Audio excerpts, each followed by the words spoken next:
Good morning students. आज हम applied mechanics में चैप्टर 9 मोशन अंडर ग्रेविटी में कुछ इक्वेशंस डिराइव करेंगे। तो फर्स्ट इक्वेशन जो हमारी होगी वो है हाईएस्ट हाइट अटेंड, यानी महत्तम ऊंचाई। इसमें हमने जो केस लिया वो ये है कि सपोज कीजिए किसी ऑब्जेक्ट को या किसी पिंड को आपने ओ पॉइंट से उछाला और वो अधिकतम ऊंचाई ए लेता है और फिर ये वापस नीचे आएगा ओ पे, यानी ग्राउंड पर। तो अधिकतम ऊंचाई कितनी ली उसने? ओ ए। तो सबसे पहले हम निकालेंगे महत्तम ऊंचाई। जब हम किसी भी पिंड को ऊपर की ओर फेंक रहे हैं तो हमने इससे पहले वाले लेक्चर में यही पढ़ा है कि ऊपर की ओर यानी हम गुरुत्वाकर्षण के विपरीत अगर किसी पिंड की गति कराते हैं तो वहाँ पे g किससे रिप्लेस हो जाता है? माइनस जी से। इसलिए हमने वो समीकरण लिए हैं जिसमें माइनस साइन थे। तो v square is equal to u square minus 2gh। अब इसमें हमारा प्रारंभिक वेग क्या है? u। और एक और बात आपको क्लियर कर दूं, जब भी कोई पिंड, जैसे कोई बॉल आपने ऊपर फेंकी, उसने अधिकतम ऊंचाई ली ओ ए, तो ए पॉइंट पर आकर क्षण भर के लिए वो कितने वेग पे आएगा? 0, और फिर नीचे की ओर आएगा। यानी अगर मैं सिर्फ ओ से लेके ए तक का मोशन कंसिडर कर रही हूँ तो प्रारंभिक वेग हो गया u और अंतिम वेग हो गया 0। ए के बाद का मोशन हम कंसिडर नहीं कर रहे अभी, ठीक है। तो प्रारंभिक वेग u और फाइनल 0। यहाँ पे हमने स्मॉल h को कैपिटल H से रिप्लेस किया, जो कि महत्तम ऊंचाई को दर्शा रहा है। v इज इक्वल टू 0, ये वैल्यूज हमने रखी इस इक्वेशन में। देखिए v is equal to 0, u is equal to u minus 2gh। आप 2gh को लेफ्ट हैंड साइड लेके जाएंगे तो u square is equal to 2gh। तो h कितना आ गया? h is equal to u square upon 2g। तो ये आपका फॉर्मूला आ गया अधिकतम ऊंचाई का, यानी महत्तम ऊंचाई। क्लियर? अब नेक्स्ट है हमारा time to reach the highest height, यानी अधिकतम ऊंचाई तक पहुंचने में लगा समय। ओ से ए तक पहुंचने में कितना समय लगा वो हमें निकालना है। अगेन यहाँ पर हम देखिए 3 समीकरण में से हम कौन सा समीकरण लेंगे? हमें यहाँ पे क्या निकालना है? टाइम। तो हम वो समीकरण लेंगे जिसमें टाइम आए और क्या आए? कोई भी वेग आए। तो हमारे पास एक इक्वेशन है v is equal to u minus g t, ठीक है। इसमें ऊंचाई का कोई काम नहीं, हमें निकालना क्या है? टाइम। ओ से ए तक पहुंचने में कितना समय लगा? तो v मैंने लिखा 0, फाइनल अंतिम वेग है 0, is equal to u minus g t. Capital T हमने लिया है ओ से ए तक पहुंचने में लगा समय। तो u is equal to g t. अगर हम दूसरी साइड ले जाएंगे तो minus g t plus g t में कन्वर्ट हो जाएगा। u is equal to g t. तो टाइम कितना आ गया आपका? u अपॉन जी, यानी o से a तक पहुंचने में, o से a तक पहुंचने में कितना टाइम लगा? u upon g. क्लियर? तो ये आपकी हो गई सेकेंड इक्वेशन। अब थर्ड इक्वेशन है time to reach a given height, एक निश्चित ऊंचाई तक पहुंचने में लगा समय।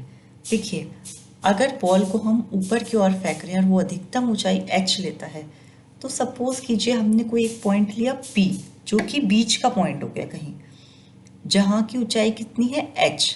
तो अब हमें क्या निकालना है कि इस निश्चित ऊंचाई तक पहुंचने में कितना समय लगा बॉल को, ठीक है। तो अगेन हम गुरुत्वाकर्षण के विपरीत गति कर रहे हैं, क्योंकि हम ऊपर की ओर किसी पिंड को फेंक रहे हैं, तो हम माइनस वाले समीकरण लेंगे।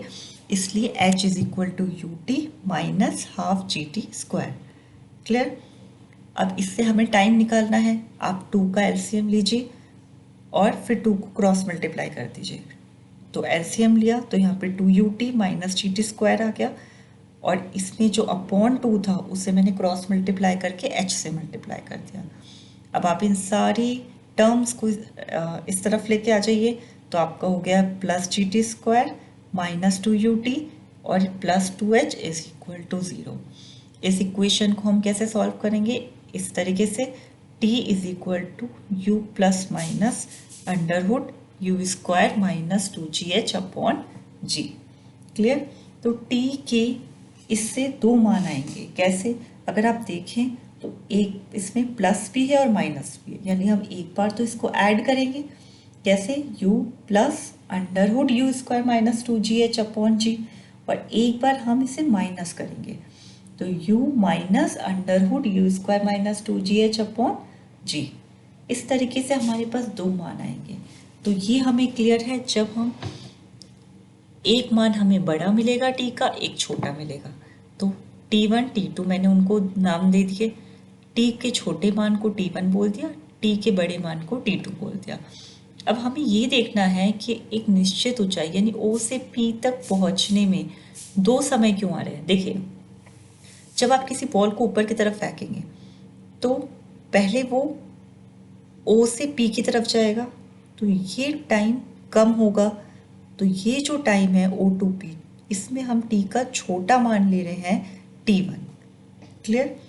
और दूसरा मान कब आएगा, इस सेम पॉइंट से, यानी इसी बिंदु से बॉल दो बार गुजरेगी, एक बार O से P की तरफ और दूसरा नीचे जब आएगी, यानी O से A और A to P, फिर O पे आएगी। ठीक है, तो P पॉइंट को एक बॉल ने दो बार क्रॉस किया, कैसे, एक बार ऊपर जाते टाइम और एक बार नीचे आते टाइम। ठीक है, तो नीचे आते टाइम हम t का बड़ा मान ले रहे हैं t2, जो है O से A और A to P। क्लियर। तो इस तरीके से हमने समय निकाल लिया एक निश्चित ऊंचाई तक पहुंचने में। क्लियर। अब एक और केस बनता है कई बार कि h ऊंचाई से सीधे ऊपर की ओर u वेग से फेंके गए कण के लिए पृथ्वी पर पहुंचने का समय, यानी आपने किसी ऑब्जेक्ट को P पॉइंट पे से फेंका तो उसे पृथ्वी पर पहुंचने में कितना समय लगा। क्लियर। अब आप O पॉइंट से नहीं फेंक रहे ऑब्जेक्ट को, आप ऑब्जेक्ट को फेंक रहे हैं P पॉइंट से। तो उस केस में हम क्या करते हैं, हाइट को माइनस में ले लेते हैं, क्योंकि हम बिल्कुल ही अपोजिट डायरेक्शन में काम कर रहे हैं, और त्वरण हम माइनस जी लेंगे क्योंकि हम गुरुत्वाकर्षण के विपरीत कार्य कर रहे हैं। तो हमारी इक्वेशन कुछ इस तरीके से बन जाएगी। फिर हमें जो भी न्यूमेरिकल में फाइंड आउट करने के लिए कहा है हम वो निकाल सकते हैं। नेक्स्ट है आपका वेलोसिटी एट गिवन हाइट, यानी एक दी हुई ऊंचाई पर वेग। दी हुई ऊंचाई अगेन हम P पॉइंट की बात कर रहे हैं जिसकी हाइट है h। ठीक है, तो हम सिंपल फॉर्मूला लगाएंगे v square is equal to u square minus 2gh। आप स्क्वायर का साइन हटाएंगे तो अंडर रूट आ जाएगा प्लस माइनस। तो इसमें भी वेग के दो मान आएंगे, जैसे कि समय के दो मान आ रहे थे, एक O से P और दूसरा O to A और O to A और A to O। ठीक है, इस तरीके से दो मान आ जाएंगे। नेक्स्ट है हमारा time of fall and the velocity on reaching ground, यानी A से पृथ्वी पर आने पे बॉल को कितना टाइम लगेगा। ठीक है, A पॉइंट से O तक आने में कितना समय लगेगा, ये हमें निकालना है। देखिए, इस केस में हम ये फॉर्मूला लेंगे h is equal to u t plus half g t square. अभी आपको क्लियर है हम प्लस क्यों ले रहे हैं, क्योंकि हम गुरुत्वाकर्षण के अधीन कार्य कर रहे हैं। ठीक है, या गुरुत्वाकर्षण के अधीन गति हो रही है। इस केस के अंदर u ज़ीरो हो जाएगा, क्योंकि यहाँ पर जो वेग होगा, यहाँ पे जो अंतिम वेग होता है v is equal to zero, अब एक्चुअली वो इनिशियल वेलोसिटी हो जाएगी, यानी प्रारंभिक वेग में कन्वर्ट हो जाएगा, क्योंकि मोशन कहाँ से हो रहा है, A से स्टार्ट करके O तक। अब हम सिर्फ A टू O का मोशन कंसिडर कर रहे हैं। क्लियर। तो h इज इक्वल टू कितना आ गया आपका, हाफ जी टी स्क्वायर। ठीक है, स्मॉल h को हम कैपिटल H से रिप्लेस कर सकते हैं। अधिकतम ऊंचाई कितनी होती है, यू स्क्वायर बाय 2g। तो h is equal to h, यानी हम दोनों को बराबर कर देंगे। तो हमारा क्या आ गया, टाइम। टाइम कितना आ गया, देखिए 2 से 2 कैंसिल हो गया, जी यहाँ पे क्रॉस मल्टीप्लाई होगा तो u square upon g square हो जाएगा, और टी डैश का स्क्वायर। देखिए टी डैश बेसिकली क्या इंडिकेट कर रहा है, ए से ओ तक आने में लगा समय। तो टी डैश आपका आ गया यू अपॉन जी। क्लियर? और इसे हमने टी डैश को हमने यू अपॉन जी को टी के बराबर किया है। देखिए अगर कोई बॉल ऊपर जा रही है तो वो बॉल नीचे भी आएगी, यानी एक तो टाइम हो गया ओ से ऊपर जाने का, ओ से ओ टू ए, और एक टाइम हो गया ए टू ओ। ठीक है, इसलिए टी डैश को हमने टी के बराबर किया है। यानी टोटल टाइम ऑफ फ्लाइट अगर मुझे निकालना है, संपूर्ण उड़ान काल, तो आप कैसे निकालेंगे? एक बार आप और डायग्राम देखें, आपको बिल्कुल क्लियर हो जाएगा। टोटल टाइम ऑफ फ्लाइट यानी आपने बॉल को जब फेंका ऊपर की ओर और जब बॉल वापस नीचे पृथ्वी की ओर आ गई, ये पूरा समय कहलाएगा संपूर्ण उड़ान काल। Clear? O to A and A to O. Clear? तो हम टी प्लस टी कर देंगे, टी प्लस टी डैश कर दिया हमने, which is equal to 2t, क्योंकि दोनों बराबर ही हैं। अब टाइम हमने कितना निकाला है, u अपॉन जी, तो मैं इसको u अपॉन जी से मल्टीप्लाई कर दूंगी, 2u अपॉन जी आ गया।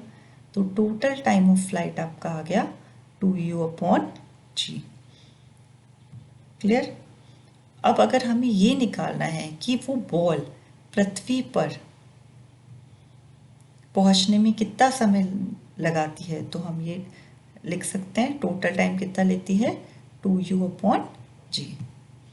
तो इसके साथ आपकी इक्वेशंस कंप्लीट होती हैं मोशन अंडर ग्रेविटी की। Thank you.